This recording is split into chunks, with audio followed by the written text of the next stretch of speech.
क्या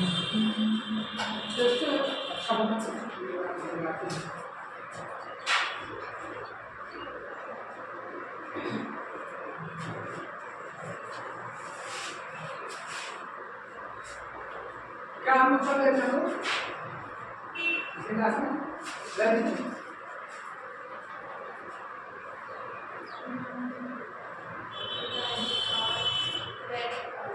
देखिए, एक और हम गीता पढ़ लेते हैं, उसके बाद हम आगे बढ़ेंगे, ठीक है ना।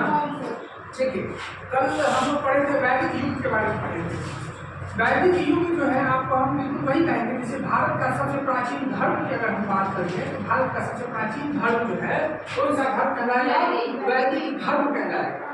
और वैदिक धर्म यानी कि वैदिक युग जो है, जिस युग में अब आपको जब हम संविधान भी पढ़ाए थे तो उसमें एक चीज़ का चर्चा किए थे, और वो ये था कि जब आज के समय में लोकतंत्र है तो हम संविधान अपने देश को क्या करते हैं, संचालित करते हैं।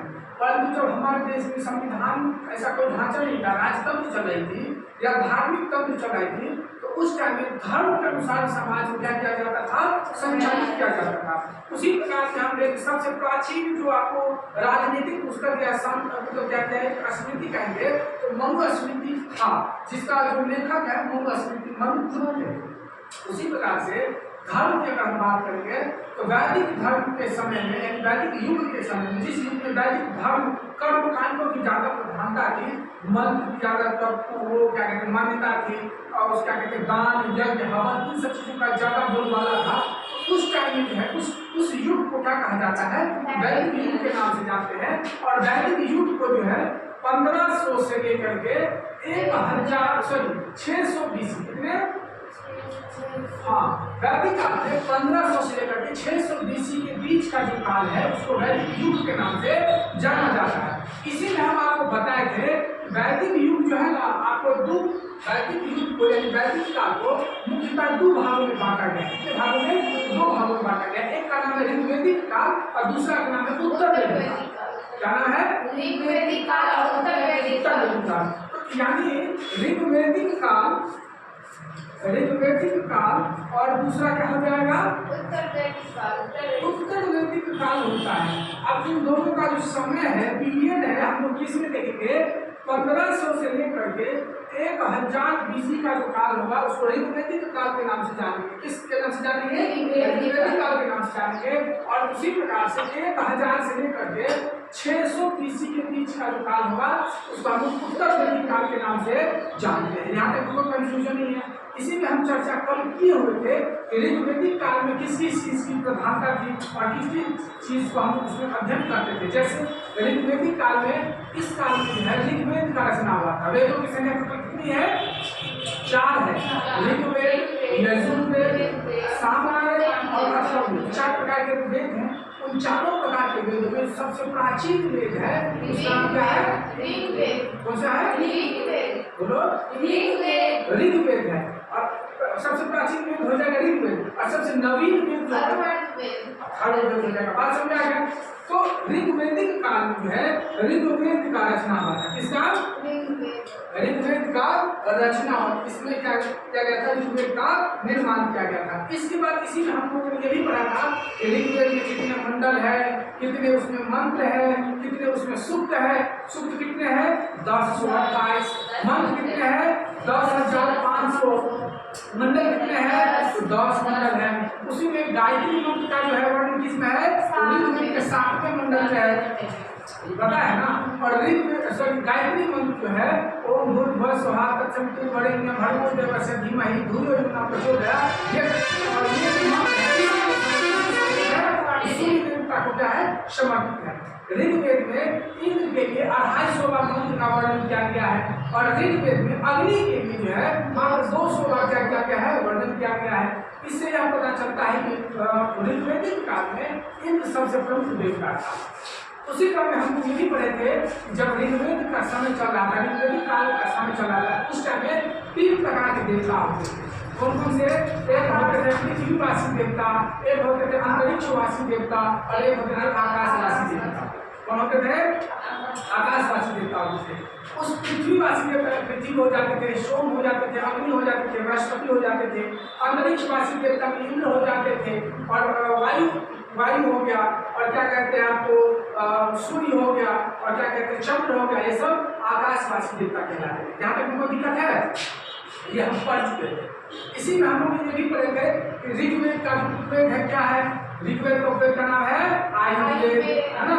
उसी प्रकार से यजुर्वेद का उपवेद क्या हो जाएगा, तो क्या हो जाएगा बोलो, यजुर्वेद का पता है कितना पता है ना, यजुर्वेद का उपवेद क्या हो जाएगा, धनुर्वेद। आसानी से बात है, तो अभी भी किसी कॉपी में भी लिखे हैं धनुर्वेद हो जाएगा, क्या हो जाएगा, धनुर्वेद। उसी प्रकार से सामवेद का उपवेद क्या हो जाएगा, गंधर्ववेद हो जाएगा, क्या हो जाएगा, गंधर्ववेद हो जाएगा। और ठीक इसी प्रकार से अथर्ववेद का उपवेद हो जाएगा, वो कौन सा हो जाएगा, शिल्पवेद हो जाएगा, क्या हो जाएगा, शिल्प। यानी कि मोटा मोटी हम कितनी चीजों को पढ़े थे, साथ ही ये भी पढ़े थे कौन से वेद में कौन सा चीज का रचना किया गया है। उसी प्रकार से हम लोग ये भी पढ़े थे कि वैदिक जो साहित्य है वो कितने थे, तो 3 प्रकार के वैदिक साहित्य की चर्चा हम किए थे। कौन सा, पहले बोले थे ब्राह्मण, उपनिषद, फिर पढ़े थे अरण्यक। अरण्यक में क्या है, वेदों के रहस्य का वर्णन किया गया है, मंत्रों का रहस्य वर्णन किया गया है।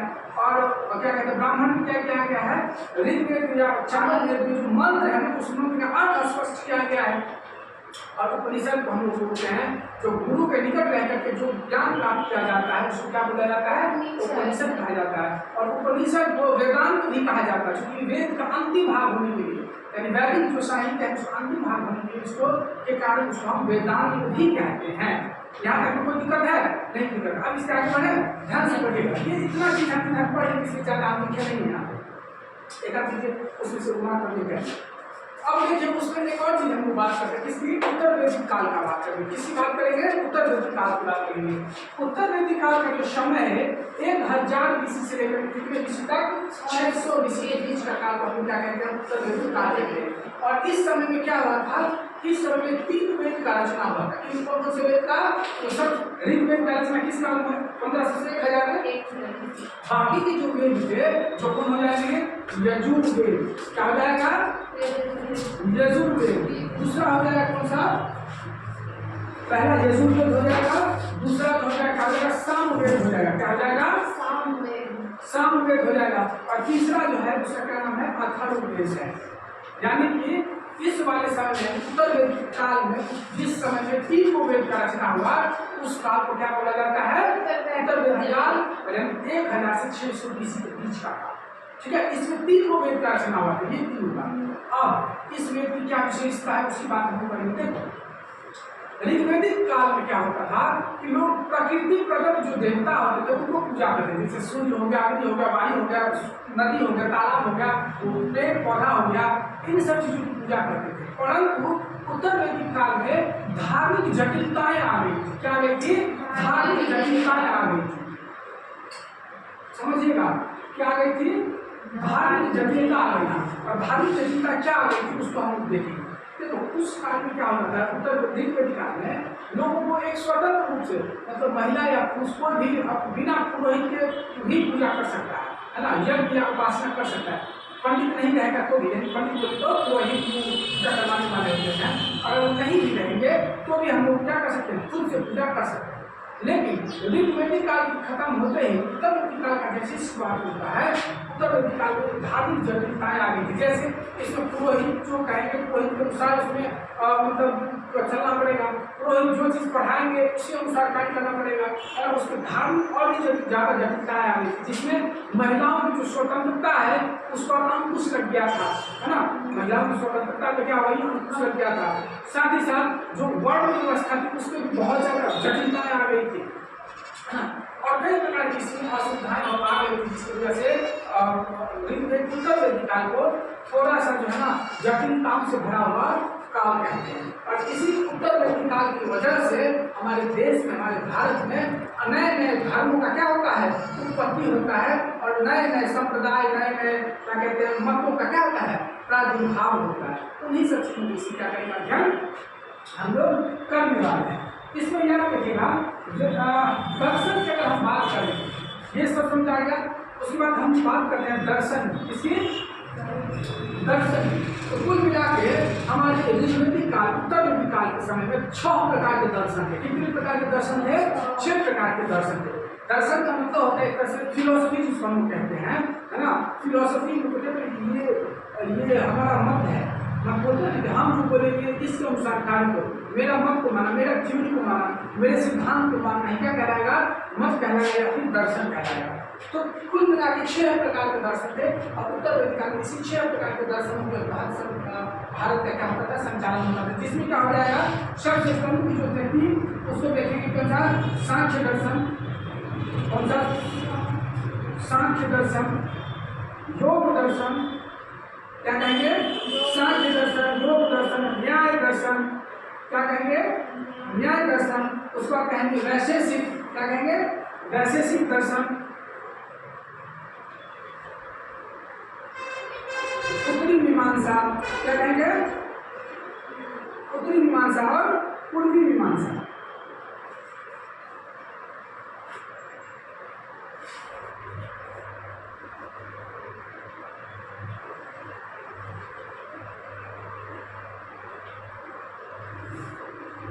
ये 6 प्रकार के दर्शन थे। कितने प्रकार के? 6 प्रकार के दर्शन थे। अब ये 6 प्रकार के जो दर्शन है वो किसने लिखा था? तो सांख्य दर्शन को लिखने वाले कौन थे? तो याद रखिएगा कौन? कपिल। कपिल कौन थे? कपिल थे, वो कपिल देव नहीं। सांख्य दर्शन किसने लिखा था? कपिल। योग किसने लिखा था? तो पतंजलि। कौन लिखा थे? पतंजलि। अच्छा, न्याय कौन लिखे थे? तो गौतम। उसके बाद वैशेषिक कौन लिखे थे? तो कणाद। पूर्वी मीमांसा कौन लिखे थे? तो जैमिनी। और लास्ट में जो था उत्तरी मीमांसा कौन लिखे थे? व्यास। कुल कितने प्रकार के दर्शन थे? 6 प्रकार के दर्शन थे। ये दर्शन की बात इसमें एक और इम्पोर्टेंट चीज निकल के आया, वो क्या था? तो याद रखिएगा, उसको कहते हैं आश्रम। अच्छा, पुराणों की संख्या इस समय में, पुराण की अगर बात करेंगे तो पुराणों की संख्या टोटल कितनी है? हमारे वैदिक साहित्य में टोटल 18 पुराण है। कितने? 18 पुराण है। जिस प्रकार से वेद में सबसे पुराना वेद कौन सा है? ऋग्वेद है। उसी प्रकार से अगर हम क्या कहते हैं पुराण की अगर बात करेंगे तो सबसे पुराना सबसे प्राचीन जो पुराण है वो कौन सा पुराण है? तो मत्स्य पुराण है। कौन है? प्राचीन जो पुराण है वो कौन सा है? मत्स्य पुराण है। और टोटल पुराणों की संख्या कितनी है? 18। कितने हैं? 18 वो पुराण है। सबसे प्राचीन पुराण कौन सा है? मत्स्य पुराण। अच्छा, इसमें एक और चीज समझ लीजिए, उसमें मत्स्य पुराण में जो है किसका वर्णन है? मत्स्य पुराण में कौन से वंश का वर्णन है? तो याद रखिएगा, मौर्य वंश का। किसका वर्णन है? मौर्य वंश का वर्णन है। यानी मौर्य वंश वही चंद्रगुप्त मौर्य, अशोक, बिंबिसार। सोचो, अशोक सब जो थे उस वैदिक युग के ही लोग थे। समझ में आ रहा है? पुराण के पुराण जो है, पुराण में हमको हो जाएगा तो हम लोग 18 पुराण है। उस 18 पुराण में जो मत्स्य पुराण है, उस मत्स्य पुराण में कौन से वंश का वर्णन किया गया है? मौर्य वंश का वर्णन किया गया है। साथ ही साथ उसमें वायु पुराण जो है, वायु पुराण में गुप्त वंश का वर्णन किया गया है। कौन से वंश का? गुप्त वंश का वर्णन किया गया। जैसे चंद्रगुप्त द्वितीय है ना, चंद्रगुप्त द्वितीय हो जाएगा। उसके और महान उसमें उसके वंशज हुए हैं, उन सारे गुप्त वंशजों का इसमें क्या किया गया है? वर्णन किया गया है। वायु पुराण हो गया, मत्स्य पुराण हो गया, और एक और पुराण है जिसमें हम लोग किसकी वर्णन करते हैं? तो विष्णु पुराण। एक सेकंड, मत्स्य पुराण में आन है सातवाहन वंश का। किसका? आन सातवाहन वंश। और एक और है, कौन सा हो जाएगा? मत्स्य पुराण हो गया, वायु पुराण हो जाएगा। और एक और है जिसको हम बोलते हैं विष्णु पुराण। आप लोग विष्णु पुराण देखे होंगे शायद। विष्णु पुराण देखे हैं? विष्णु पुराण आप लोग देखे होंगे, कभी हम छोटे छोटे बच्चे थे तो हम भी देखे थे। तो विष्णु पुराण किसका वर्णन है? मौर्य वंश का। किसका? मौर्य वंश का। मत्स्य पुराण में आन सातवाहन, वायु पुराण में गुप्त वंश, विष्णु पुराण में मौर्य वंश। यहाँ तक कोई दिक्कत नहीं है। अब उसके बाद देखिए आश्रम व्यवस्था। ये टोटल हम सामाजिक संरचना बता रहे हैं किस वंश का? उत्तर वैदिक काल में। उत्तर वैदिक काल में जो आश्रम व्यवस्था थे उसमें 4 प्रकार के आश्रम थे। कितनी व्यवस्था थी आश्रम के? 4 प्रकार के आश्रम थे। सबसे पहला था कौन सा? तो ब्रह्मचर्य आश्रम। कौन सा आश्रम था? ब्रह्मचर्य आश्रम। दूसरा जो था उसको हम बोलते हैं गृहस्थ आश्रम। कौन सा आश्रम बोलते हैं?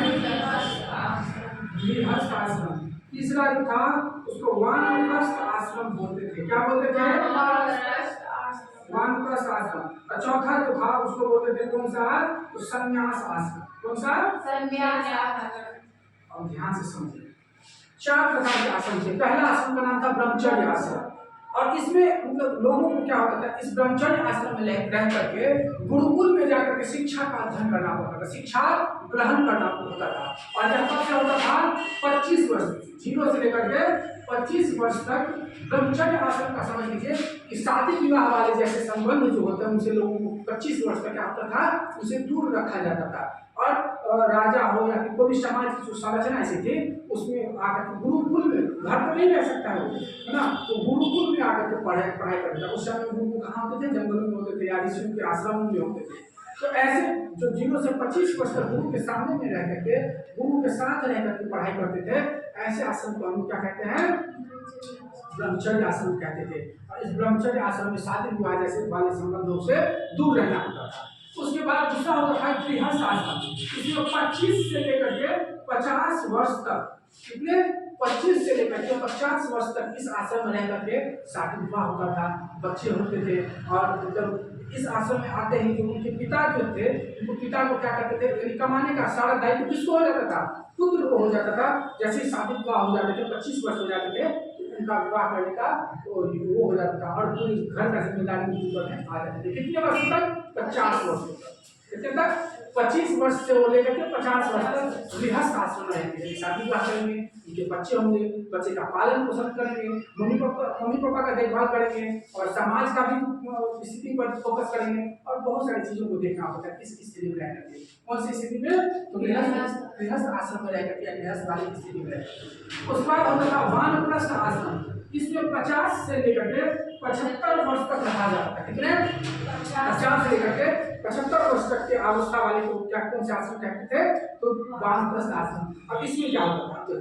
अब इसके बाद आपको ये चीज इस आश्रम में रहकर किस नियम का पालन करना होता है तो समझिए। इस आश्रम में रह करके तो आपको घर से थोड़ा थोड़ा करके मुंह से दूर होना पड़ता है। जैसे हम जिस घर में रह रहे हैं उस घर में मम्मी से, पिता से, पत्नी से, पुत्र से, पुत्री से, संपत्ति से, घर और अपने संसाधनों से क्या हो जाता है? मोह हो जाता है, लगाव हो जाता है। किसी को भी हो जाता है, जो अपना है तो अपना ही रहेगा भाई, उससे लोभ हो जाता था, मोह हो जाता था, उससे दूर होने में उनको बहुत कठिनाई होती थी। लेकिन उस आश्रम में रह करके ये जो हमारा आश्रम इसका यही नियम था, इस आश्रम में रह करके क्या करेंगे? घर में तो नहीं है, ठीक है, लेकिन 50 से 75 वर्ष के एज में अगर आप आ गए हैं तो अब घर से थोड़ा सा, घर से दूरी बनाइए, घर से दूरी बना करके समाज में क्या चल रहा है उसके ऊपर में क्या करें?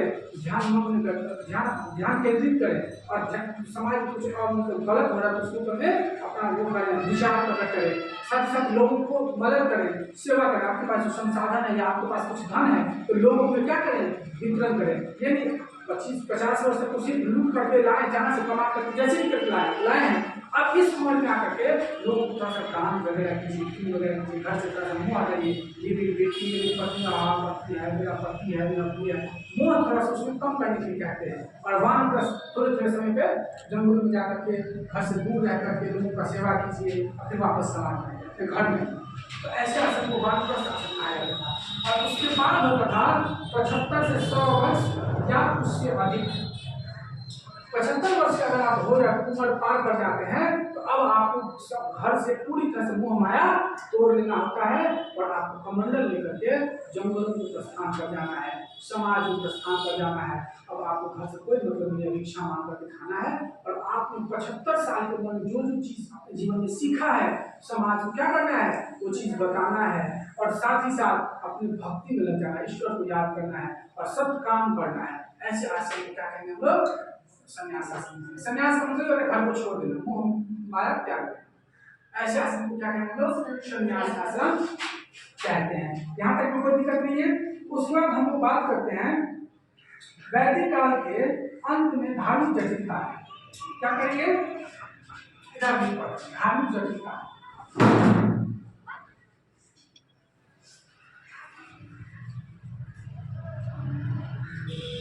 हम लोग धार्मिक जटिलता की अगर बात हम लोग करेंगे तो धार्मिक जटिलता में दो चीज को खासा ध्यान रखना पड़ेगा। महिलाओं की स्थिति को बहुत ज्यादा बात किया गया है। क्या किया गया है?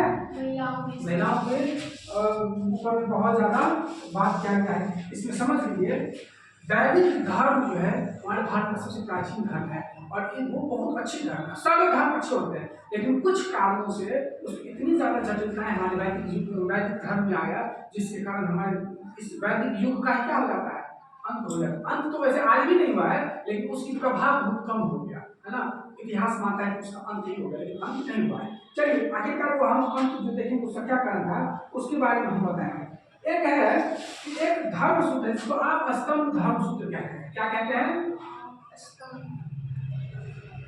धर्म सूत्र। एक हमारा वैदिक साहित्य जिसका नाम आप स्तंभ धर्म सूत्र। इसमें यह कहा गया है, ऋग्वेदिक काल में ऐसा नहीं था, ऋग्वेदिक काल में कोई पूजा पाठ कर सकता है, लेकिन उत्तरवेदिक काल में आकर क्या क्या जटिलताएं आती उसको ध्यान से समझिएगा। और इन्हीं सब के कारण से वैदिक युग का समाप्ति हो गया। इसमें कहा कि आप स्तंभ सूत्र धर्म सूत्र है।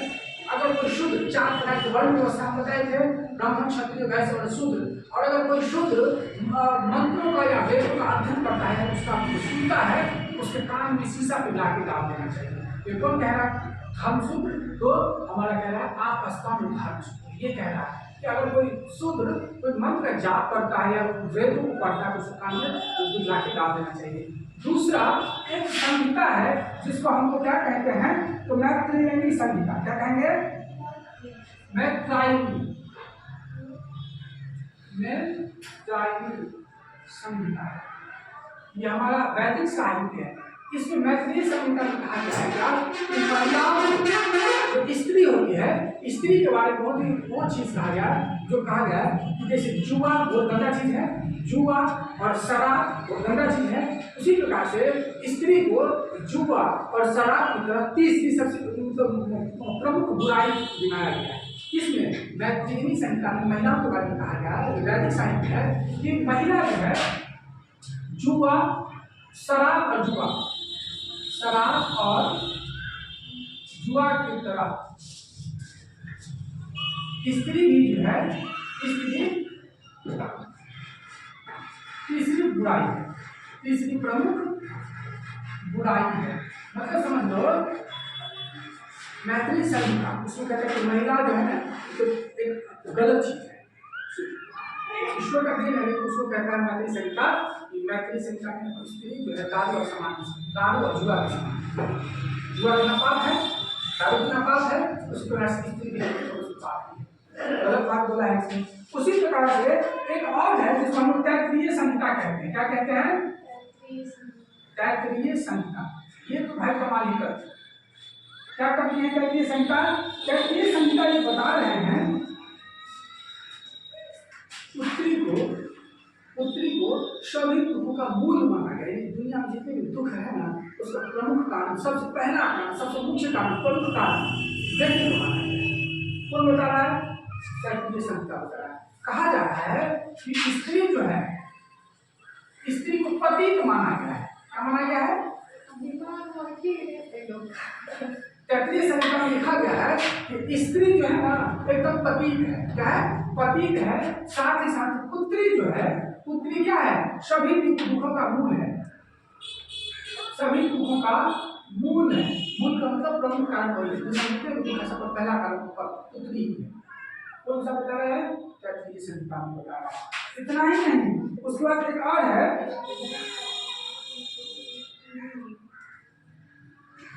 तो गुस्सा क्यों आ रहा है? लिखा हुआ इसमें गुस्सा इसमें गुस्सा वाली कोई बात नहीं है। ये इसीलिए तो इतनी बुराई इसमें आ गया था, जिसकी वजह से बहुत सी चीजों को उसमें बर्बाद कर दिया गया, और इसीलिए इस धर्म को बहुत को छोड़ करके अन्य धर्म का उत्पत्ति हो गया था। और अब अन्य दर्शन भी आ गए थे। अभी हम चावा का दर्शन पढ़ेंगे, संजय व्यक्ति का दर्शन पढ़ेंगे, और दर्शन पढ़ेंगे, तो कंफ्यूजन हो जाएगा। ठीक है, तो इन्हीं सब जटिलताओं के कारण। अच्छा, आप असम धर्म में क्या कहा गया है? शीशा पिघला के डाल देना चाहिए, यानी कि दारू आप क्या है, जटिलता है चाहिए। उसके बाद बाद लोगों को ये भी कहा जाता है खूब दान कीजिए, खूब भर भर के दान कीजिए। और इतना ही नहीं, अगर इस जन्म में, मनुष्य जन्म में यदि आप अच्छे से दान नहीं करते हैं, आप अच्छे यज्ञ नहीं करवाते हैं, हवन नहीं करवाते हैं, तो आपका आत्मा भटकेगा और आपको जन्म मिलेगा, नर्क मिलेगा, तो इसमें मिलेगा, उसमें मिलेगा, कीड़ा बनेगा, तो कौवा बनेगा, तो मच्छर बनेगा, कुछ से कुछ बहुत सी चीज उसमें क्या बताया गया, जटिलताएं आ गई थी, है ना। और इसमें जो धन संपन्न होते थे वो तो पूजा करवा लेते थे, यज्ञ करवा लेते थे और अपने आप को संतुष्ट मानते थे, परंतु जिनके पास संपत्ति नहीं होती थी, धन नहीं होता था, वो यज्ञ नहीं करवा पाते थे, वो हवन नहीं करवा पाते थे, पूजा नहीं करवा पाते थे, दान नहीं कर पाते थे। तो ऐसे लोग चिंता में रहते थे हमेशा, ओहो हमको तो मुक्ति नहीं मिलेगा, वो हमको तो कुत्ता बनना पड़ेगा, हमको बिल्ली बनना पड़ेगा, हमको मच्छर बनना पड़ेगा, हमको गधा बनना पड़ेगा, हमको सुअर बनना पड़ेगा। मतलब एक होता है कि अगर मान के चलो हम आप अधिक बोलते हैं कि आप लोग फर्स्ट नहीं कीजिएगा, कितना भी पढ़ेगा आप लोग फर्स्ट नहीं कीजिएगा, हालांकि ये मेरी जुबान में नहीं आएगा, है ना। नहीं आप अगर मान चले ऐसा तो आप हमेशा चिंता में रहिएगा, आप लोग को छोड़ दो, आपको फर्स्ट करोगे। हम मान के चलो किसी को ये बोलते हैं कि आज हमारा एक्सीडेंट हो गया, घर से नहीं निकल, अब वो घर पे भी घर पे बैठे रहेगा तो उसको चिंता वाले भाई नहीं निकलना, एक्सीडेंट हो जाएगा तो होगा नहीं होगा। तो अब वही इसमें है, क्या कहते हैं ये सारी चीज का तो इसमें कहा जाता था कि मेरे पास तो यज्ञ करवाने का पैसा नहीं है, इसमें आप क्या रहेंगे, चिंता में ही रहेंगे, अब उदास रहने लगे। यानी इस जीवन में, यानी वर्तमान को छोड़ करके भविष्य की चिंता करने लगे लोग, भैया भविष्य में कहा होगा, कुत्ता भाई अगला जन्म को छोड़ इस जन्म में तो अच्छे से जी लो। अब इन्हीं सब कारण से वैदिक युग का क्या हो जाता है, वैदिक युग का अंत हो जाता है। वैदिक युग का अंत क्यों होता है वो बात समझ आएगा। अच्छा, वैदिक युग में जो यज्ञ परंपरा थी उसके बारे में हम चर्चा करते हैं। कितने यज्ञ परंपरा प्रमुख जो है यज्ञ थे, कई प्रकार के यज्ञ होते थे, जैसे पुत्रेष्टि यज्ञ हो गया, वाजपेयी यज्ञ हो गया, राजसूय यज्ञ हो गया, उसी प्रकार से अश्वमेध यज्ञ हो गया, कई प्रकार के यज्ञ होते थे। उसमें से वैदिक परंपरा जो यज्ञ परंपरा थे उसमें जो तीन प्रमुख जो यज्ञ थे उसका नाम था वाजपेयी यज्ञ। कौन सा? वाजपेयी यज्ञ। दूसरा जो यज्ञ था उसको हम लोग बोलते हैं कौन सा? राजसूय यज्ञ। क्या बोलते हैं? राजसूय यज्ञ बोलते हैं। और तीसरा जो यज्ञ था उसको बोलते हैं अश्वमेध यज्ञ। कौन सा यज्ञ बोलते हैं? अश्वमेध यज्ञ बोलते हैं। अब वाजपेयी यज्ञ जो है 17 दिन तक चलते थे। कितने दिन तक? 17 दिन तक। और ये जो यज्ञ होता था राजा क्यों करवाते थे? शक्ति बढ़ाने के लिए, यानी इसमें यश प्राप्त करने के लिए। यानी ये यज्ञ करने के बाद राजा को शक्ति प्राप्त होता था और क्या कहते हैं उसको यश प्राप्त होता था, गुणगान होता था। किसका? राजा का। यह 17 दिन तक चलता था और किसके किया जाता था? यश प्राप्ति, यश प्राप्ति और शक्ति के लिए। यश और शक्ति प्राप्ति के को किया जाता था, वाजपेयी यज्ञ किया जाता था। राजसूय यज्ञ जो है 2 वर्ष तक होता था। कितने?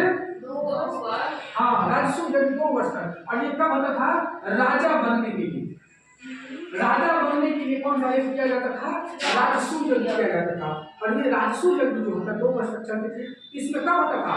मतलब इसमें राजा को जो है दूध से, यानी राज्याभिषेक होता था। क्या होता था?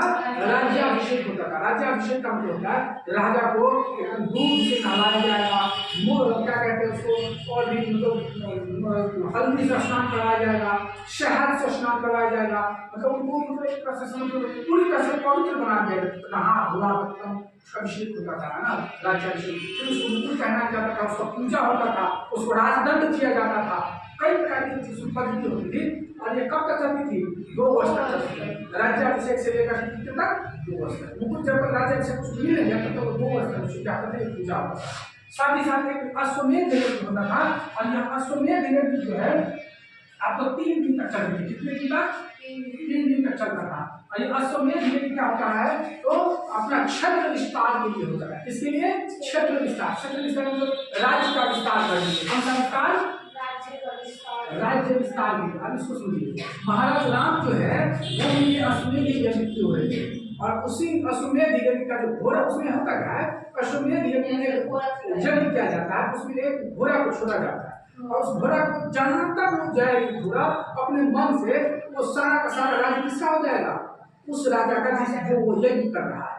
और अब उसको छोड़ा कहा जाता था तो जिस राज्य में वो पूजा हो रहा है, यज्ञ हो रहा है, उसका जो बाउंड्री है, बॉर्डर जहाँ पे है, लास्ट यहाँ पे अंतिम छोर है जमीन का, उस जगह पे ले जाकर उसको छुड़ा देता था ताकि वो आगे की ओर बढ़े, है ना। तो अपने राज्य में घूमेगा तो अपने राज्य में घूमकर ऑलरेडी उसी का है, तो इसलिए सब बॉर्डर पर जाकर उसको छोड़ा जाता था। और वो घोड़ा जहाँ तक 3 दिन तक चलता जाता था, वो सारा का सारा राज्य उस राजा का हो जाता था जो वो यज्ञ करवा रहा होता है। परंतु यदि किसी राजा ने किसी ने उस घोड़ा को पकड़ लिया, उस पकड़ने वाले लोगों के साथ उसका क्या होता था, युद्ध होता था। बात समझ आ गया। और युद्ध हारने के पश्चात वो सारा का सारा राज्य हो जाता राजा। तो इसलिए ये शक्ति विस्तार के लिए और क्षेत्र विस्तार करने के लिए इस यज्ञ का शुरुआत होता था। अब उसके बाद आगे हम लोग पढ़ेंगे, इतना ही नहीं, तो टेस्टिंग यज्ञ आपको वो हम बताए हुए हैं। हाँ, पुत्रेष्टि यज्ञ भी होता था पुत्र प्राप्ति के लिए। क्या प्राप्ति के लिए? किसी को पुत्र ना हो रहा है तो पुत्र प्राप्त करने के लिए उसी प्रकार के यज्ञ होते हैं, प्रमुख चार यज्ञ। यहाँ पे कोई दिक्कत नहीं है।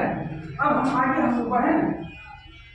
अच्छा, इसमें एक और चीज समझ लिया लोग, ये जो 3 गोयक प्रारंभ में जो 3 गोयक है वो और क्यों होते थे, तो याद कृषि का क्षेत्र भी बढ़ाने के लिए होता था। ऐसा माना जाता था कि कृषि का क्षेत्र क्या हो, यानी उत्पादन बढ़ाने के लिए जमीन चाहिए ना, तो जमीन कृषि के लिए भी आवश्यकता है, क्या कहते हैं, जमीन की, इसीलिए ये 3 प्रकार के जमीन किया जाता है। ठीक है। अच्छा, यहाँ तक हो गया आप लोगों को। अब हम बात करते हैं दर्शन की। इसकी बात करते हैं, दिमाग से बाहर नहीं जा रहा है किसी को? मीनू नहीं सर, कागज तुमको दीदी आ रहा है दिमाग में, एक बार समझ लो क्या पढ़ा है। ठीक है, उसके बाद हम दर्शन की बात करते हैं कि दर्शन बताते हैं, उसके बाद हम क्या करेंगे, दर्शन बताते हैं। चलो देखो दर्शन देखिए,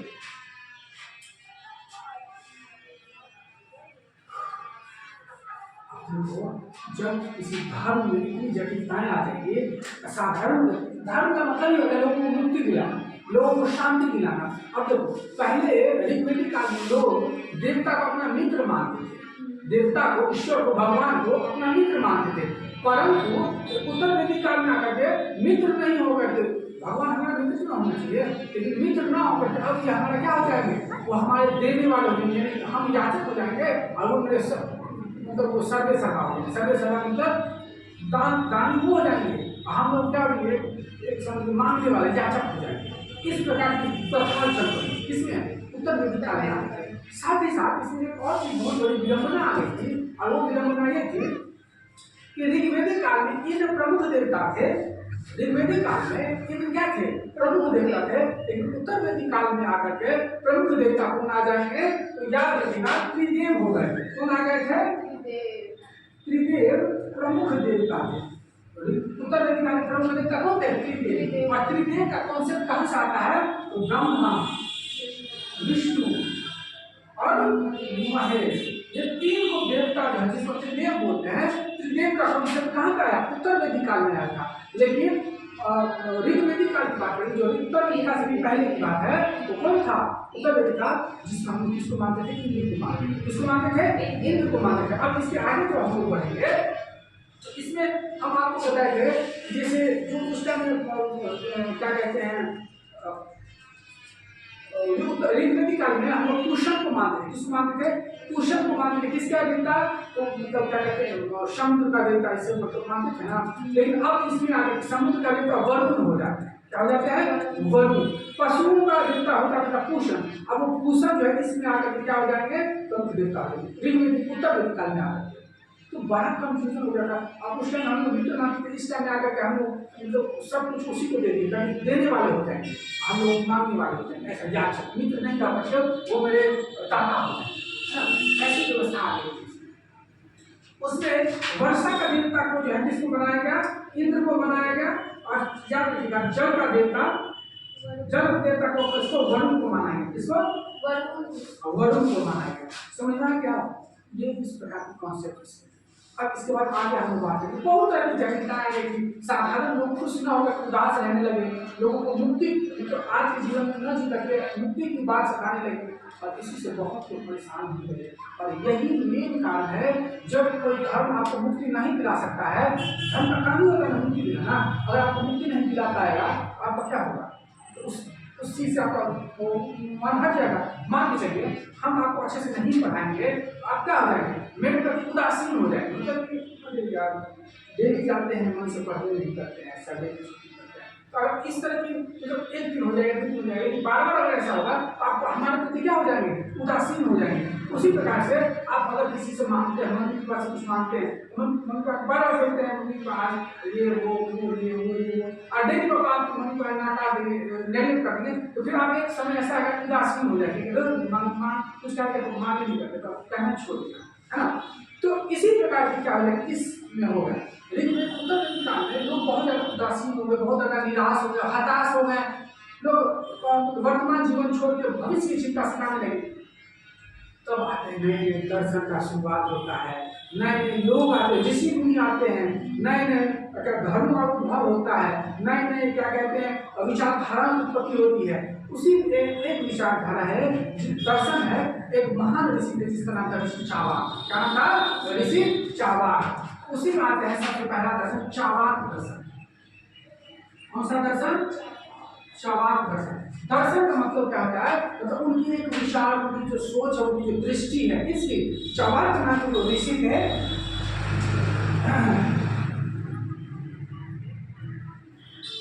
हाँ चावाक नाम के जो ऋषि थे उनका एक दर्शन था। इन्होंने ये कहा कि जब तक जियो, क्या कहे, जब तक जियो खुशी से जियो और कर्ज लेकर भी जियो। इसका मतलब समझो, यानी जहाँ पर पूरी दुनिया कर्म कांड में फंसे हुए थे, पूरी दुनिया का है, खासकर भारत की बात करेंगे, पूरा भारत किस में परेशान थे, मतलब पैसा नहीं है, हमको सुख नहीं है, हमको संपत्ति नहीं है, हम जल्दी नहीं करा पाए, अगले जन्म में कुत्ता बनेंगे, अगले जन्म में बिल्ली बनेंगे, गधा बनेंगे, अलग अलग चीज़ बनेंगे, हमारा दिमाग खराब होगा नहीं धीरे, हम उसके प्रति उदासीन हो जाएंगे।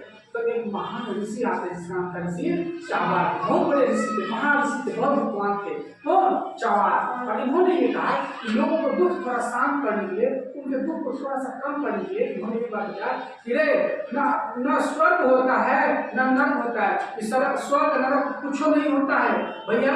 तुम आज में जियो ना, कल क्या होगा किसी ने देखा है, तुम्हारे आत्मा के साथ क्या होगा नहीं होगा तो किसी को नहीं पता है।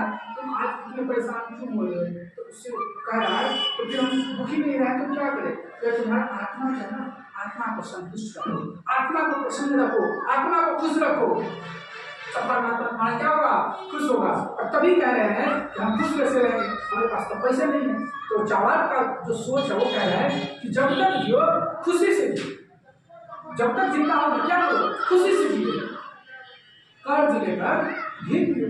इसका मतलब हो जाएगा तुम्हारे पास जब तक जिंदा हो तो खुशी से जियो, हमारे पास पैसा नहीं है ना, तो निधि के पास बहुत पैसा है, कर्जा लो, कर्जा लेकर घी पियो, घी पियो मतलब खूब मस्ती, 20 करोड़ 25 करोड़ रुपया लो निधि से, खूब एकदम जो है डेली भोज भात करो, आज ना तक देखो मर जाओ तो सब हो जाएगा, तो मर जाओगे तुम्हारे पीछे पीछे आएगा खोजने के लिए, नहीं ना। तो चावाक दर्शन है जब तक जियो, हाँ जब तक जियो खुशी से जियो। अब कार्ड लेकर के नहीं, कार्ड लेकर के क्या बना रहे, तो एक दर्शन हो गया तुम्हारा कौन सा, जब तक जियो क्या करोगे, जब तक जीना है क्या करना है, क्या करना है बताओ, कर्ज लेकर के क्या करना है, बात समझ आ गया। उसी प्रकार से एक और व्यक्ति है जिसका नाम है मकली पुत्र गोसा।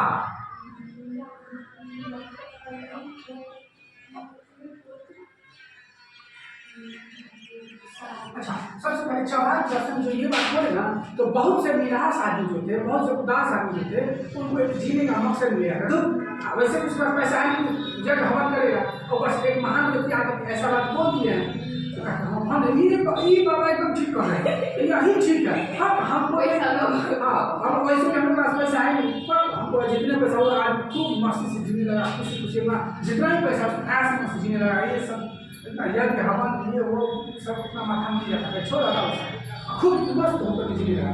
तो पूरे भारत को तो नहीं वो इतना अपने अंदर अपनी बातों से प्रभावित कर पाया, लेकिन कुछ जो उसके इर्द गिर्द थे वैसे बड़े समूह को अपनी बातों से सहमत कर दिए और लोगों के दुख को थोड़ा सा कम किया। और इसी प्रकार से कम करते करते नए धर्म एक आ जाता है। तो इसी एक चाणक्य दर्शन समझिए, तो दर्शन है, एक विचारधारा है, समझ लो।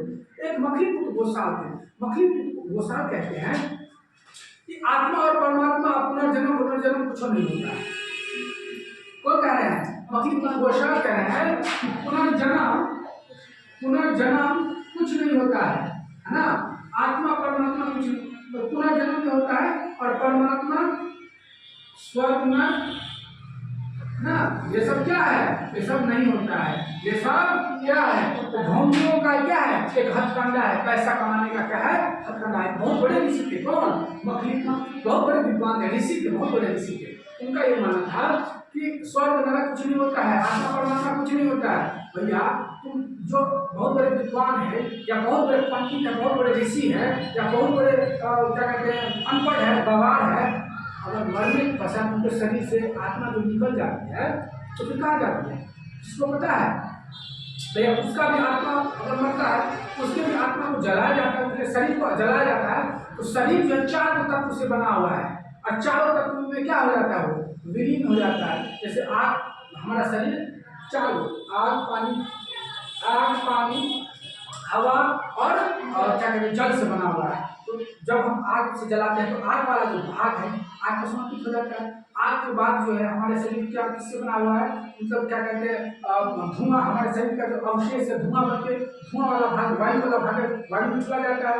और जल वाला जो भाग है, हम लोग क्या करते हैं? उस राख को हम लोग क्या करते हैं? जल में प्रवाहित कर देते हैं, और फिर वो राख जो मिट्टी है जल में क्या होता है? मिट्टी में क्या हो जाता है? विलीन हो जाता है। कहने का मतलब कि हमारा शरीर जो 4 तत्व से बना हुआ है, वो मरने के पश्चात बड़े विद्वान जो है उसका भी लाश का 4 पीढ़ी, और जो अनपढ़ मूर्ख गंवार है उसका भी मृत्यु होने पर जो लाश है, उनका जो तत्व है हमारा शरीर जिस तत्व से बना हुआ है, वो भी उसी प्रकार से मिलता है। तो फिर इसमें अंदर क्या हो? विद्वान का आगे का टेंशन लेने की क्या दिक्कत है? ज़्यादा टेंशन नहीं लेना है। साथ ही साथ उनका यही मानना था, बहुत बड़े विद्वान उनका एक और चीज मानना था कि हमारे जीवन में जो कुछ भी घटता है वो पूर्व निर्धारित है, पहले से निर्धारित है। जैसे हमारे जीवन का कल्पना एक रबर के गोले से किया है। किससे किया है? रबर के गोले से किया है। जैसे हमारे जीवन में क्या घटना होगा, क्या घटना नहीं होगा, वो पूर्व निर्धारित है। क्या है? हमारे जीवन में क्या घटना होगा तो सब कुछ पूर्व निर्धारित है, पहले से निर्धारित है। कैसे? तो जैसे देखो, न जीवन किसी का कम हो सकता है, न जीवन किसी का बढ़ाया जा सकता है। क्योंकि मान के चलो, अगर किसी फीता, अगर मान लीजिए रबर का कोई फीता बनी, उसका गोला है, और उसको अगर हम ऐसे लुढ़काएंगे तो लुढ़ा के तो मान के चलो 5 फीट का अगर कोई फीता है, उसको अगर हम लुढ़काएंगे तो 5 फीट में जाएगा। 5 फीट के बाद वो आगे बढ़ेगा क्या? नहीं। उसी प्रकार से वो मखलीपुत्र गोसाल को माना था कि इंसान का जो जीवन है उसमें भी जितना निर्धारित पहले से है वो उतना ही तक चलेगा, और चलेगा तो वहीं क्या हो जाएगा? खत्म हो जाएगा। और उतना दूर जो चलेगा उसमें क्या क्या घटना मेरे साथ होगा वो सारा पहले से निर्धारित है। इतना टेंशन करने की क्या बात है? इतना झगड़ा करने की क्या बात है ना? सब कुछ क्या है मेरा? तो रबर का गोला जैसे का क्या है? तुलना किया है। कौन?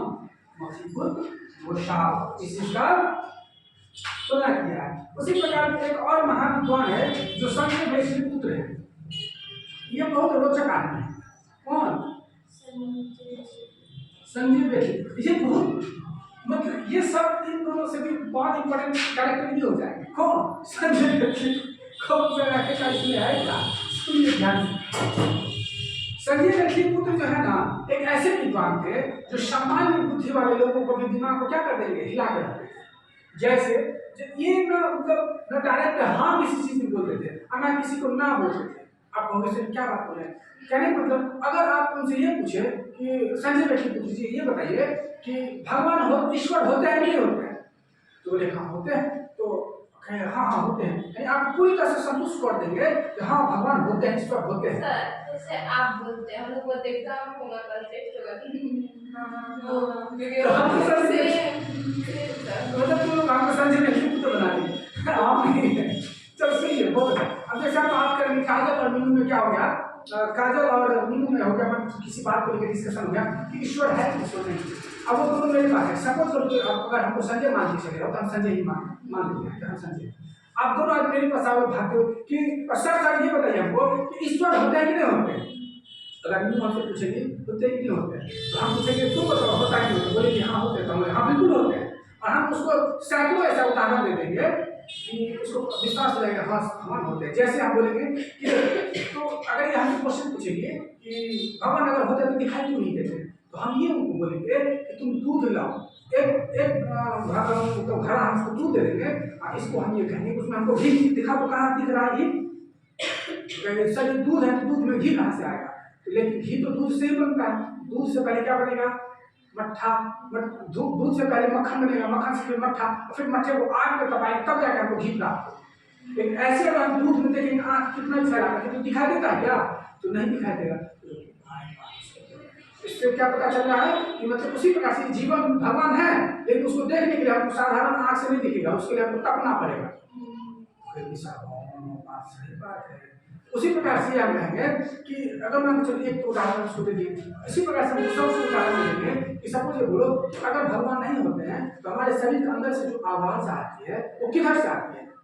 और ये हमारे शरीर का मोल नहीं है, जो हमारे अंदर में बोल रहा है उसका वैल्यू है। आखिर वो कौन है? तुम अगर हमको पहचानते हो तो सिर्फ ये बात मानते हो ना कि रोशन बोल रहे हैं, रोशन सब है, लेकिन रोशन ये पूरे स्ट्रक्चर का नाम है। बोले शरीर रंग रूप का नाम रोशन, यानी शरीर का नाम रोशन है। बोले आत्मा का नाम रोशन थोड़ी है। बोले आत्मा का क्या है? हम जो बोल रहे हैं हमको खुद नहीं मालूम, हम जो बोले हम बोल रहे हैं। हाँ भाई तो सही सब बोले, तो ये संतुष्ट हो गए कि हम भगवान होते हैं। हम अगर ये बोलेंगे सर भगवान होते हैं तो हम तुमको क्या लग रहा है नहीं होते? तो बोले नहीं सर नहीं होते। इसको ऐसा ऐसा उदाहरण देंगे कि कहेंगे हाँ ठीक है भगवान नहीं होते।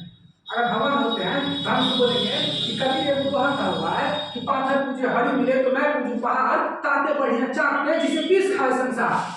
अगर पत्थर को पूजा करने से भगवान मिल जाएंगे तो हम मतलब पूरा पहाड़ को केवल पूजा कर देंगे, तो इससे जल्दी भगवान खुश हो जाएगा और इंसान को सारा दुख कष्ट मिट जाएगा। तो ऐसा तो नहीं होता है। तो इससे अच्छा तो पत्थर को पूजा करना चाहिए। कम से कम चक्की जो होता है तो चक्की को पूजा करेंगे, जो जानता जगह अपना से कहिए जानता को पूजा करेंगे। इससे क्या होगा कि जानता को पूजा करने से उससे जो अनाज प्राप्त होगा उसको पीस कर कम से कम इंसान तो खाता है। तो भगवान को पत्थर वाले मंदिर वाला पत्थर की जानता वाला पत्थर, हाँ ठीक है सर मंदिर वाला पत्थर में भगवान तो ये संतोष है। तो यानी कहेंगे अभी तुम और फंस जाएंगे यार अक्कर बात सही नहीं लेता, वो हमरो बात के सही कर देंगे सर, तोड़ो बात के सही कर दो तो सही कर देंगे। एक्चुअली मैसेंजर बेसिक का ये मानना है कि अगर तुम मानते हो भगवान को है तो है, और तुम नहीं मानते भगवान को नहीं है तो नहीं है। और अगर तुम भगवान को मानते हो तो भूत को भी मानना पड़ेगा, और अगर तुम भगवान को नहीं मानते तो भूत भी पारे कुछ नहीं दिखाएगा। वो तो साधारण बुद्धि वाले इंसान को वो क्या कर देते थे? कंफ्यूज याद देते थे, वो इसके पास चल कोई आते नहीं और जो आते थे भ्रमित होकर के जाते थे। और लेकिन ये है कि इंसान का मतलब मन को थोड़ा सा हल्का कर देते, जैसे जल हवन ये वो करना पड़ता था, ये साधन आते थे तुमको जो करना सब सही। क्योंकि हम अगर आज हम कहेंगे आज हम आपके साथ शिक्षक और मरने के बाद क्या पता हम आपके शिक्षक होंगे कि नहीं होंगे, अगला जन्म होगा कि नहीं होगा, कहाँ पे होंगे नहीं होंगे, क्या पता। ब्रह्मांड इतना बड़ा ब्रह्मांड है, इतना ब्रह्मांड में लाखों करोड़ तारा है और लाखों करोड़ तारा के साथ लाखों करोड़ क्या कहते हैं सौर परिवार है। उस सौर परिवार में हमारा एक सोलर सिस्टम है, बस 9 है। उस 9 में से जब हम पृथ्वी पर हम रहते हैं और इतनी को पृथ्वी को इतनी को का एक चौक है, इतनी को चौक इतनी को का एक रूम है, इतनी को रूम में इतनी को का आदमी है। कितना हम बुझेंगे, कितना आप बुझेगा और कितना दुनिया का बहुत बड़ा विद्वान बुझेगा? कुछ नहीं बुझेगा। इतनी को का पृथ्वी पर रहता है, इतनी को का चिट्ठी जैसा है, चिट्ठी से भी छोटा है, वो कितना बुझेगा? पूरे ब्रह्मांड बड़ा थोड़ी बुझेगा। इसलिए संजय बैठे को जमाना था तुम जो करो सब सही, तुम्हारा मन नहीं पढ़ने का तो नहीं पढ़ो, क्या हो जाएगा? तुम्हारा मन है पढ़ने का तो खूब पढ़ो, क्या हो जाएगा? तुम्हारा मन है खेलने का तो खूब खेलो, तुम्हारा जो मन करता स्वतंत्र रहो। यानी अपने उनका ये मानना था कि अपने मन को मत मारो, तुम्हारा मन जो कहता है खाओ तो खाओ, जो करने का मन करता है करो। आपके मन पे किसी का अंकुश नहीं है, आप स्वतंत्र हो, मन से जिए, स्वतंत्र होकर। ये संजय बैठे का मानना था। इनके भी बातों से बहुत लोग प्रभावित हुए, ऐसा नहीं कि हुए, लेकिन कम हुए। तो इसी प्रकार से और भी बहुत सी जैसे जैसे अजीत संबल है, उसके बाद क्या कहते हैं पूर्ण कश्यप है, और भी बहुत से प्रकृत है, कात्यायन है, और भी बहुत से बड़े बड़े विद्वान हैं। लेकिन हम 3 ही विद्वान के बारे में आपको वर्णन, ठीक है? ये सब दर्शन हो गया, चावल का दर्शन, मखलीपुत्र गोशाल का दर्शन और संजय बैठे का दर्शन। ये 3 को व्यक्ति का दर्शन समझ आ गया। दर्शन का मतलब क्या कॉन्सेप्ट समझ आ गया? दर्शन का मतलब एक विचारधारा, जो इनके बातों को मान करके लोग अपना जीवन को संतुष्ट करें, अपने जीवन को क्या करें, कैसे सुरक्षित रहे और एक मतलब स्वतंत्र होकर के जिंदगी जिए, खुशहाल होकर के जिंदगी जिए। ऐसे दर्शन को हम क्या कहेंगे? यहाँ पे कोई दिक्कत है तो दर्शन समझ में आ गया आपको। अब यहीं के बाद आप जो है अब इसी के बाद स्टार्ट हो जाएगा। ये इन लोगों ने लोगों को बहुत प्रभावित किया, लेकिन इनसे भी ज्यादा प्रभावित करने को आ रहे हैं एक, ये सब तो दर्शन हो गया। अब इन्हीं दर्शनों के बाद एक बहुत बड़ा सा धर्म का उत्पत्ति हो जाता है जिसको हम जैन धर्म कहते हैं। उसके बाद और एक धर्म आ जाता है जिसको बौद्ध धर्म कहते हैं। यानी बौद्ध धर्म के और जैन धर्म के हम दरवाजे पे पहुंच गए। अब नेक्स्ट क्लास में हम लोग बौद्ध और जैन के दरवाजा को खटखटाएंगे, नॉक नॉक करेंगे, वो दरवाजा खुलेगा ऐसे करके, हम उसमें प्रवेश करेंगे और फिर वहां से कहानी शुरुआत करेंगे। यहाँ तक कोई कंफ्यूजन है? समझ में आ गया? तो चलिए इसको हम एक बार रिकैप करवा देंगे, समझ में आ जाएगा। काजल आ जाएगा, रिकैप करवा देंगे। देखो सीधी सी वैदिक काल को कितने भागों में बांटा गया है? दो भागों में, ऋग्वेदिक काल और आदि को बोलते जाएगा। ऋग्वेदिक काल का समय उत्तर वैदिक 1000 से 600 BC। कौन कौन से वेद? यजुर्वेद, सामवेद, सबसे पुराना वेद कौन सा है? अथर्ववेद। सबसे नया वेद ऋग्वेद। ऋग्वेद। अच्छा, कितने प्रकार के दर्शन? 6 प्रकार। कौन कौन से? सांख्य दर्शन, योग दर्शन, न्याय दर्शन, वैशेषिक दर्शन, पूर्वी मीमांसा, उत्तरी मीमांसा। ठीक है। अच्छा, पुराणों की संख्या कितनी है? 18। सबसे पुराना पुराण कौन सा है? मत्स्य पुराण। विष्णु पुराण में किसका वर्णन है? मौर्य। यानी चंद्रगुप्त मौर्य, अशोक, ये सब जो है बता दे। तो विष्णु पुराण में किसका वर्णन है? मौर्य वंश का। वायु पुराण में अच्छा ज्ञान करने का तरीका समझिए। हवा का आदमी किसी ने देखा है? नहीं देखा है। तो गुप्त मतलब क्या है? छुपा हुआ या गायब। तो गुप्त जो पुराण सॉरी वायु पुराण है, वायु पुराण जो हवा गायब है, हवा किसी ने देखा। तो वायु पुराण में कौन से वंश का है वर्णन? याद रहेगा। हवा भी गायब, गुप्त भी गायब। समझ आ गया? ठीक है, रहेगा। तो चलिए, और मत्स्य पुराण में किसका है? आंध्र सातवाहन। कितने? आश्रम कितने? 4 आश्रम। कौन कौन सा? ब्रह्मचर्य। दूसरा इसमें क्या होता था? शादी का होता था नहीं? गृहस्थ में शादी शादी होता था। और ब्रह्मचर्य में वानप्रस्थ अपने घर से दूर समाज त्यागने के, समाज त्यागने के, सामाजिक कार्य करने के। और फिर संन्यास आश्रम, अच्छा कितने कौन सी उम्र में? 100। और उत्तर वैदिक काल में ब्रह्म देवता कौन थे? ब्रह्मा विष्णु महेश। इसमें खास करके महादेव जो है, शिव जो है वो प्रमुख देवता है ना, विनाश का देवता ब्रह्मा विष्णु महादेव। ठीक है। अच्छा, वर्षा का देवता कौन था? इंद्र। और जल का गरुड़। अच्छा, तूफान का देवता? पवन। तूफान का देवता मारुत। अभी तो बोले मारुत यानी तूफान एकदम मारुत। इसलिए हनुमान जी को बोले थे मारुत ना बिहार मारुत के मतलब मारुत को तूफान का देवता वायु है ना। वायु का जो पुत्र था हनुमान से मारुति नंदन। ठीक है। चलो आगे बोलो। धार्मिक चरित्र में क्या कहा गया थी? आप स्तंभ सूत्र में क्या क्या कहा गया है? जो धर्म पढ़ेगा, वेद और पुराण और मंत्र का जाप करेगा उसका काम क्या होगा? सीता।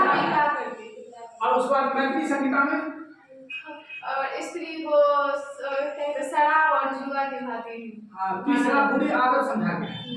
पुरुषों में 3 आदत होता है। दारू पीने का बड़ा शौक होता है, आदत होता है। जुआ खेलने का बड़ा आदत होता है। उसी प्रकार से स्त्री को कहा उसका बुरी आदत ही है। पुरुषों का आदत बुरी आदत क्या? ये इसमें कहा गया। इसमें मैत्रायणी संहिता। उसका 33 संहिता में क्या कहा गया? महिला पतित माना गया। पतित मतलब बहुत ही मतलब क्या कहते हैं उसको अपवित्र माना गया। और साथ ही साथ घर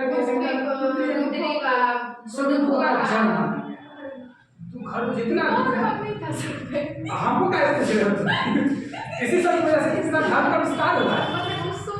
ना तो कुछ मतलब खुद ही कुछ अच्छा वो एक्चुअली कारण रहा होगा, उसको पढ़िएगा तो उसमें एक आध कारण होगा, कुछ ना कुछ कारण रहा होगा। पढ़ने का मन कर रहा है। अभी आज की हम बात करेंगे तो देखिए, आज देखिए माता पिता कॉन्टेक्स्ट बात है, आजकल माता पिता अपनी जल्दी विवाह क्यों करना चाहता है, ताकि वो की जिम्मेदारी होती है कहीं कुछ उसको हो गया, कोई किसी के साथ अगर मान लीजिए कोई किसी तरह का वो कोई कार्य कर लिए ऐसा तो हमारा वो हो जाएगा, तो डर बना होता है, बना होता है, इसलिए कहते हैं हम सब दुख में रहते हैं, चिंता करते हैं। आप कहते हैं घर से निकलते हो टाइम करते हैं 2 बजे लोग कहाँ लोग 6 बजे लोग कहाँ लोग होता नहीं, आपको अपने दृष्टि बनाए, किस धन दृष्टि जिसको बोलते हैं बनाए हुए रहते हैं मम्मी पापा। अच्छा होते दो आज तक नहीं जो आज तक नहीं चिंता करता हो तो क्या क्यों होता है बहुत अच्छा जी ये खबर, लेकिन आप उसमें बाहर हासिल करने के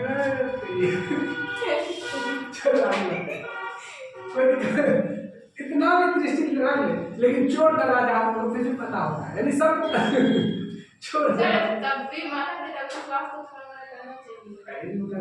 मतलब इतना मतलब कि अब नहीं होता है कि जो चलिए आप हो गया, चलिए उस पर यदि कितने प्रकार का होते थे वाजपेयी ये कितने दिन चलते थे 17 दिन, राजसू याद के 2 वर्ष, अश्वमेध याद के पुत्रष्टि यानी क्या होता था पुत्र के प्राप्ति के लिए चवार क्या कह रहे थे क्या बोले जब तक खुशी से खुश लो बस लो, अगर पैसा नहीं है निधि से पैसा लेंगे, अगर कागज के बाद कागज मांग ले एक बार निधि का पैसा मांग लो, हमको तो कहेंगे निधि से 5-7 करोड़ रुपया लेंगे, 5-7 करोड़ 20-25 करोड़ हम क्या नाम है मीनू से ले लेंगे 20-25 करोड़ अगर ठीक है। चलो मसीह वो शास्त्र क्या कह रहे थे कि इंसान का जीवन पहले से ही और उसका इंसान का जीवन वो एक गोल तो रबर का एक गोला जैसा होता है जो उसकी लंबाई उतनी फिक्स है जितना उसका प्राइस में जाता है, उसी प्रकार से संजय दर्शन क्या है सामान्य बुद्धि वाले लोग भ्रमित करते हैं, मानो तो देता है नहीं मानो तो नहीं, मानो तो देव नहीं तो पत्थर, मानो तो ठीक है ना, मानो तो मैं गंगा मानो ना मानो तो बहता पानी ना, ये गीत सुने होंगे तो उसी प्रकार मानो तो मैं बहता हुआ पानी हूँ नहीं तो उसी प्रकार मानो तो देव नहीं तो पत्थर, तो संजय में ठीक सामान्य आदमी को बुद्धि को भरमा दो, दोनों में तुम्हारे क्वेश्चन का जवाब नहीं देंगे लेकिन तुम्हारा क्वेश्चन जवाब तुमसे ही आंसर निकाला, फिर सामान्य बुद्धि को भी क्या करते थे भ्रमित कर देते थे। चलो यहाँ तक कोई दिक्कत है, अब इसी के बाद स्टार्ट हो जाता है जैन धर्म, इसीलिए सभी धर्मों में छोटे जैन धर्म इसी तुम्हारे मन में इतना दुविधा आ रहा है आज तुमको नहीं तो इतना कष्ट हो रहा है, उस समय की महिला का चिंता करो तो कितनी बेचारी सब, अच्छा उसमें बहुत से ऐसी चीजें हैं महिलाओं को अपना शरीर ढकने का अधिकार नहीं था, मतलब महिलाओं को मतलब कमर में कपड़ा पहनने के लिए ऊपर में वैसे बहुत से ऐसे शास्त्र है जो हम इसमें नहीं बताए हैं, बहुत ऐसे शास्त्र है जो महिलाओं को स्तन ढकने का कोई मतलब वो नहीं था, मतलब ऐसे ओपनली रखना पड़ता था, और बहुत सी चीजें हैं खास छोड़ो इस सब को जो हम मेन बात बता दें उसी को समझिए, मतलब महिला किसी की पूरा दयनीय था उसका अधिकार में, चाहे कोई भी महिला चाहे कोई भी हो, ब्राह्मण क्षत्रिय वैश्य और शूद्र कोई भी हो, सब इस नियम से गुजरना होता था, तो कहीं ना कहीं महिला के साथ तय कर देते, तो यहीं पे समाप्त करते हैं, बताओ क्या हो गया तो